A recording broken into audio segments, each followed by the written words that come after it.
Hello everybody and welcome back to my channel. So for today's video, we are going to go through my 26 in 2026. I've seen a lot of people talking about this online and talking about how the 26 in 2026 is a lot of books to put on your TBR.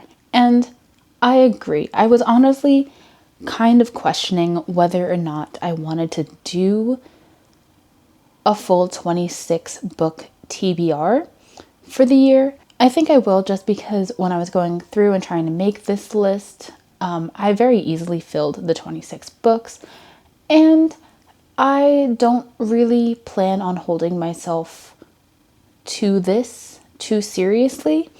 Like, these are on my want to read. They're ones that I definitely think I want to prioritize, but it is December 2025 right now, and there is a whole year next year of me discovering new books, exploring new books, and a lot of things can happen in that time. My reading taste could change, the amount that I read could change, and so this is kind of just going to be a fun TBR of things that I would like to get done, but I'm also not going to be too upset if I don't fully complete this by the end of next year. That being said, I split my 2026 TBR into 3 different categories. The first are my owned books. These are books that are currently on my physical TBR. I already have them in my apartment and they're ready to read. The second are books that are on my radar that I want to buy. These are things that have been released this year or in previous years. Things that if I wanted to, I could go out into the bookstore and buy right now. And then the third category are new releases for 2026. That being said, we'll start with my own books. And the first book on my 2026 TBR is The Spear Cuts Through Water by Jimenez. This was released in 2026. It's a fantasy book. I'm not really sure what the premise of it is, but what I know, and kind of the most important thing for me specifically, is that Jimenez is a Filipino author. I feel like I find Filipino authors very few and far between, and so I make it a point to read from people from my own culture and kind of platform that in my reading. So this I had been searching for so long, and I could not find this in any of the Barnes & Nobles or just bookstores that I've been to. And then suddenly, I don't remember which store I was in, but I suddenly found a copy, a clean copy, and I immediately picked it up and bought it and took it home with me. And so now I'm really excited because I have this on my shelves and I can read this next year. Book number 2 is actually a series. It is the Infernal Devices series by Clare. This includes Clockwork Angel, Clockwork Prince, and Clockwork Princess. I know that technically the 26 in 2026 is supposed to be 26 books, and that I'm already putting 3 in a 1 book slot, but I like to read my series back to back. I like to binge my series, and so if I put one of these books on the TBR, I'm going to read all 3 of them. And I have had at least the first book for a while. I know that this is one of Cassandra Clare's most popular series, and I really, really want to read it. I used to love the Mortal Instrument series when I was in high school, but I never continued in the rest of the Shadowhunters universe. And so my plan for 2026 is to restart the Shadowhunters universe, reread all of the Mortal Instruments, and then get into the Infernal Devices, and from there continue through the Shadowhunters universe. I'm really excited to get back into this universe and to restart it. I hope that the Mortal Instrument series still holds up because I loved it and was so obsessed with it when I was younger. Plus, I know that Cassandra Clare is releasing a new book, I think the first book in a new series for this universe in 2026. And so I probably won't be caught up in the whole universe by the time that gets released, but it would be fun to catch up and kind of finish out the universe as she's releasing books. Book number 3 is 19 Minutes by Jodi Picoult. I'm not 100% sure what this book is about. I think it's about a high school shooting case. I've read one other book by this author. It was My Sister's Keeper. And I really, really liked it. That was a 5-star read for me. I was crying so hard from it. And I had seen on TikTok that this is also one of Jodi Picoult's most popular books. So I decided that this would be the next book that I read from her backlist. Then we have Some People Need Killing by Patricia Evangelista. This is a nonfiction book about the drug war in the Philippines.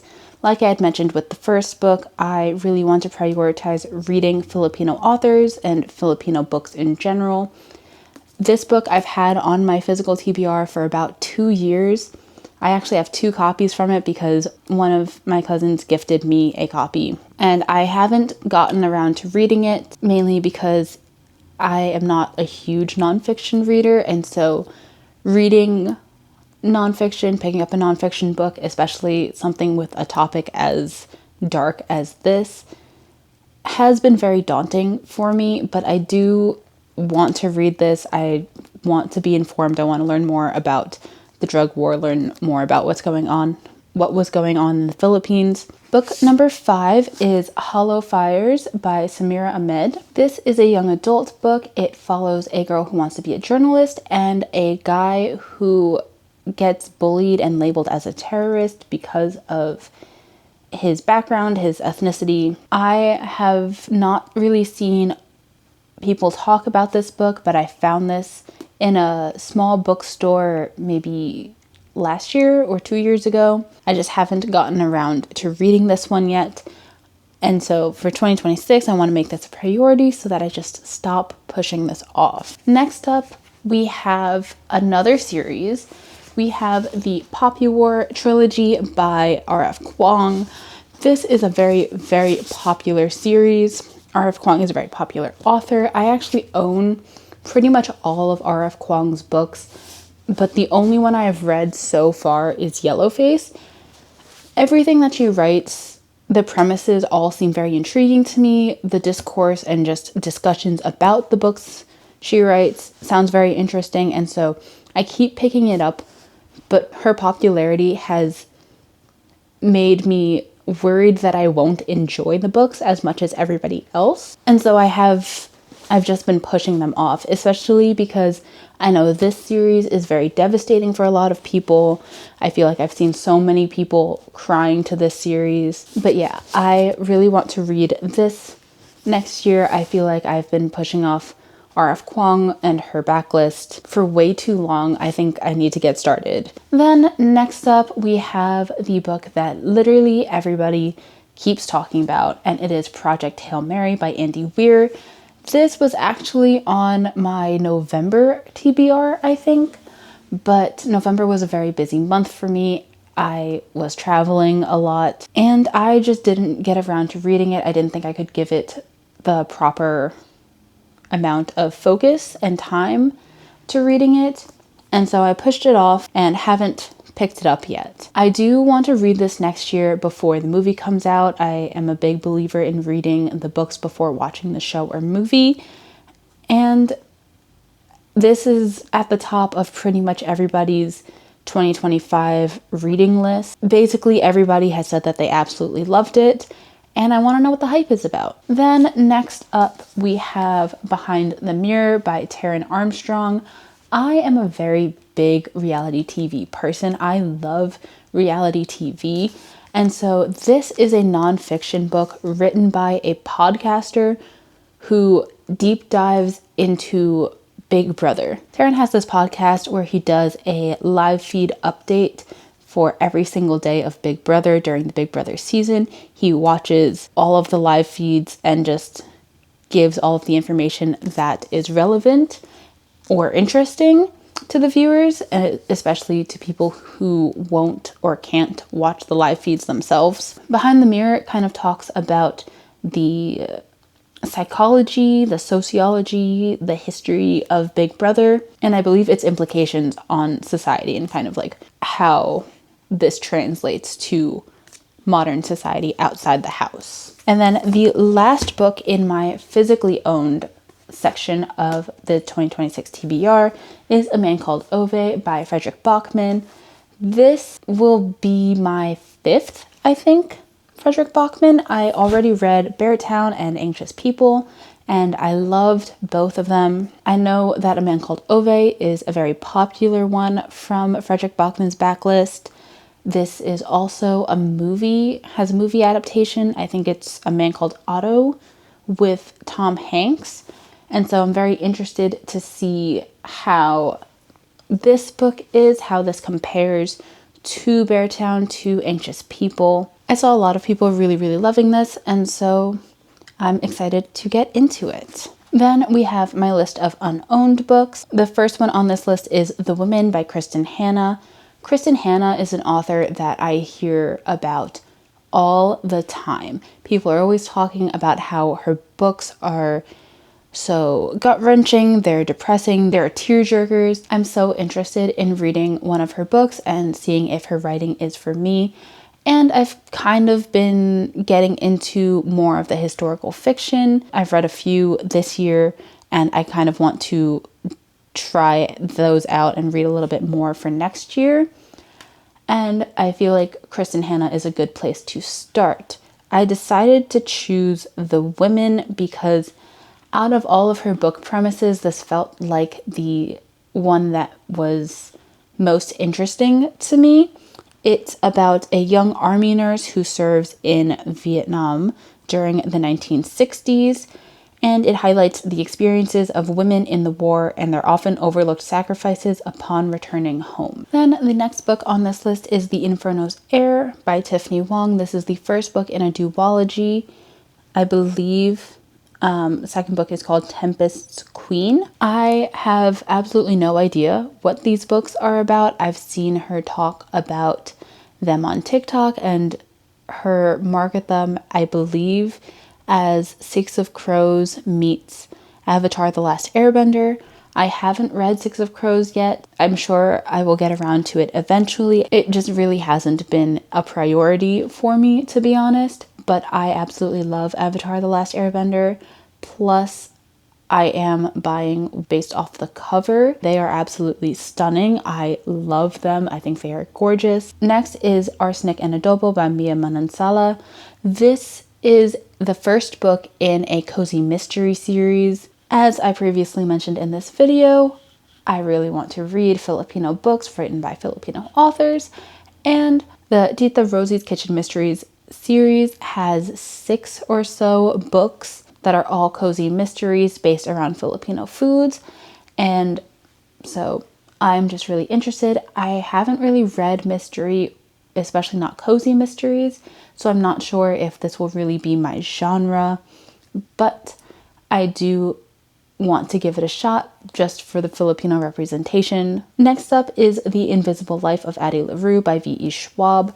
This book I actually tried reading in, I think, 2021 maybe, and I DNF'd it. I think I got maybe 2 chapters in and I DNF'd it, but that was while I was still in college. I know that when I DNF'd the book, it was because I thought it was really slow, and I don't know if that was a result of me reading on my phone or if that was just a product of the writing and I actually didn't like it. I also think my reading taste has kind of evolved since then. I can handle slower books. I can handle more descriptive writing now, as opposed to before. I really liked short and sweet, to the point writing. I know that this is a very, very popular book.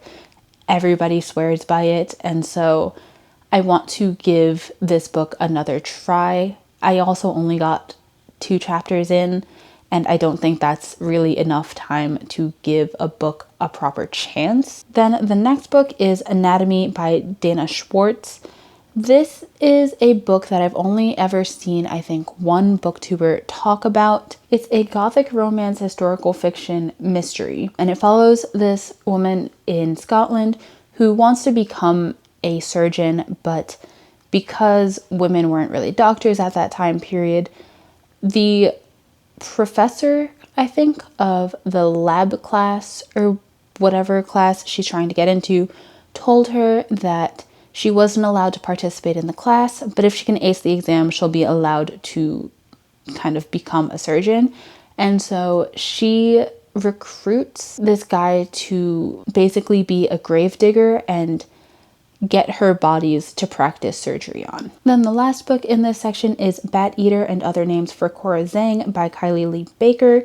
This is a book about a Chinese American woman who I believe is a crime scene cleaner. It covers a lot of the Asian American experience during COVID, post-COVID, and a lot of the Asian hate that was received. I've seen a ton of good reviews about it, and I really, really like books that tackle social issues, social commentary, and so I'm very interested in this book and to see how it is.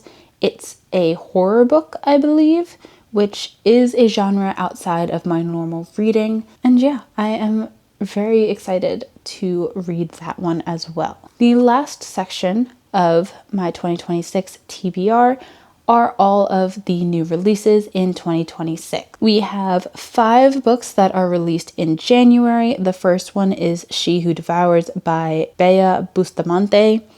This is, again, a Filipino book written by a Filipino author. I believe it is a fantasy book, but I'm not entirely sure what it's about. I saw a video of her promoting her book on TikTok, and honestly, the cover just hooked me. I thought it was really pretty, and so the stunning cover plus the Filipino author kind of just sold me on it, and I was like, yep, I am down to read it. She Who Devours follows Maya Halili, who must choose between an academic life and embracing her destiny to save the world from a war between humans and spirits in the 7 islands. This is inspired by Filipino culture with themes of magic, monsters, and destiny. The next book is The Poet Empress by Shen Tao. This book is on this list exclusively because Jamie Falk keeps recommending it. I have seen her talk about this in so many different videos already, and it's not even out yet. This follows a girl who has to be a concubine, I think, for this evil prince. It feels like A Song to Drown Rivers, which is another book recommendation that I got from Jamie, except it sounds more adult. It sounds a little grittier. It sounds a little bit deeper than A Song to Drown Rivers. So I am very, very excited to read this. Then next is The Elsewhere Express by Samantha Soto Yambao. This book is written by the same author as Water Moon, which I read earlier this year and really enjoyed. The Elsewhere Express is a fantasy novel about a magical train that appears to people who feel lost, offering them a journey to find purpose, peace, and belonging. The story follows a protagonist named Raya as she boards the train, encountering whimsical and surreal wonders, while also facing a dark magic that threatens the train and its passengers. Water Moon was a very Studio Ghibli-esque book, and I expect The Elsewhere Express will have very similar vibes. And of course, this is going to be like the 20th time I've said this, but Samantha Soto Yambao is a Filipino author, and so I just wanted to give her new book a shot. Next is Half His Age by Jeanette McCurdy. This is Jeanette McCurdy's debut fiction novel. It follows a girl who I believe is in love with her teacher. This feels like it'll be a lit fic. I really enjoy Jeanette McCurdy's writing in I'm Glad My Mom Died, and so I'm very interested to see how that translates into a fiction work. Then the last new release from January is In Your Dreams by Sarah Adams. This is the 4th book in the When in Rome series. I read When in Rome and Practice Makes Perfect. I didn't really like When in Rome, but I loved Practice Makes Perfect. I thought it was really good. I haven't yet read book number 3, Beg, Borrow, and Steal. I will get around to it eventually. I don't know who in your dreams follows. I think it's the chef sibling. That series is kind of a hit or miss series for me, so I'm honestly just going to give it a shot. I don't think it'll be too hard of a series to finish, and I really like using those books as a palate cleanser and like a break book between my heavier reads. I have 4 books listed off that are released in April. The first is The Escape Game by Marissa Meyer and Tamara Moss. The Escape Game is a young adult murder mystery novel. The story follows contestants on a reality TV show where real murder occurs, forcing them to solve puzzles and uncover clues to find the killer while competing in deadly escape rooms. Like I mentioned earlier, I am a huge fan of reality TV, and I really enjoy escape rooms. I love puzzles, I love solving things, and so this kind of just felt really interesting. Now that I'm reading this, it does seem like there's a sequel for 2027 for this book, and I don't know if I will still read it next year or if I will wait for the sequel to come out in 2027. Then the next book is I Could Give You the Moon by Anne Liang. Anne Liang is the author of A Song to Drown Rivers. This book is a young adult contemporary romance about a social media influencer, Chanel, and a mysterious loner, Aries, who team up after sharing a vision of the future that involves Aries' missing brother and Chanel's family secrets. The book explores their forced partnership as they navigate their conflicting goals and growing romantic tension, with Aries seeking his brother and Chanel trying to save her family's reputation. Then the next book I'm interested in is Japanese Gothic by Kylie Lee Baker. She is the author of Bateater, which I had already mentioned earlier on this list. But Japanese Gothic is a dual timeline horror that weaves Japanese mythology with a haunted house story. It follows a modern man fleeing a murder and a samurai in exile in 1877, both connected by a mysterious house and a supernatural door between worlds. The book explores themes of family trauma, grief, and identity through its parallel narratives, blending psychological horror with folklore and fairy tale elements. The final book being released in April is Somewhere Soft to Land by Kai Alante. I actually have the e-arc of this book. I just haven't had the chance to read it yet. I got it off of NetGalley. But Somewhere Soft to Land is a story about a young woman seeking sanctuary and the challenges to her friendship with her best friend after a tragedy strikes. The book explores themes of sisterhood, loyalty, and self-care as she navigates a difficult choice between her own well-being and her friendship. The last 2 books in my 26 and 2026 will be released in May. The first is Homebound by Portia Ilan. This is a science fiction novel about 5 interconnected lives spanning centuries, linked by a computer game started by a teenager in 1983. The story follows Bex as she completes her uncle's unfinished game, which connects her to a scientist, an astronaut, and a sea captain, all searching for connection and a sense of home, guided by a robot. It's described as a coming-of-age, coming-out, and adventure story that explores found family, loneliness, and the future of humanity. And then the final book on my 26 and 2026 is Verity Guild by Mai Corland. Mai Corland is the author of the 5 Broken Blades trilogy, which I just finished earlier this month. I thought that her books were really fun, even though her writing wasn't the best. Verity Guild is her new book for 2026. It's a romantic fantasy, and it follows the High Priestess of the Temple of Truth and a Senate investigator who must work together to solve murders. This is also the first book in a duology, and so I'm not sure if I will be reading it right at release date or if I'll wait for the sequel to come out. This is inspired by an ancient Roman republic, which I think will be very interesting. And yeah, I'm just very interested to see what she does in Another World. Now that I'm a little more aware of her writing and that these books are romantasy, I feel like I will enjoy it a lot more.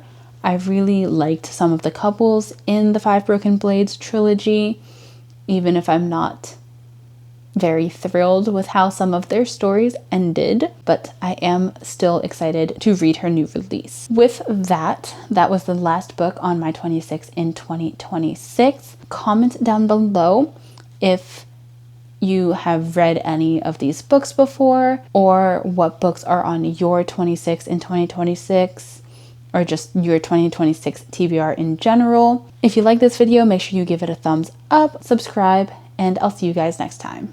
Bye!